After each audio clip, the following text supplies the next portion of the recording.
So hi friends, welcome to our channel butterflies on couch. అందరు ఎలా ఉన్నారు? So ఈరోజు నేను లంచ్కి స్క్రాంబుల్డ్ ఎగ్ కర్రీ చేస్తున్నాను. సో నాకు తెలిసిన వేలో స్క్రాంబుల్డ్ ఎగ్ కర్రీ ఎలా చేస్తానో యూట్యూబ్ ఫ్యామిలీతో షేర్ చేసుకుందామని ఈ వీడియో చేస్తున్నాను. ఇది నా own simple recipe without using any masala. So curry చేసేద్దాం రండి. సో ఫస్ట్గా స్టవ్ వెలిగిద్దాం. దాని మీద ఒక మందం ఉన్న ఒక గిన్నెని పెట్టుకుందాం. ఈ చిన్ని గిన్నెతో ఆయిల్ని 3 times పోయండి, ఫాలోడ్ బై జీలకర్ర.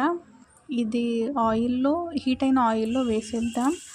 ఇది వేసినప్పుడు ఒక టైప్ ఆఫ్ సౌండ్ వస్తుంది. ఆ సౌండ్ వస్తే జీలకర్ర మంచిగా వేగినట్టు, మంచి టేస్ట్ కూడా ఉంటుంది. సో నెక్స్ట్ ఆవాలు వేసేసుకుందాము.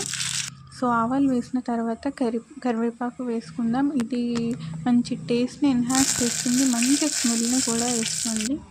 సో తర్వాత సన్నగా తరిగిన 3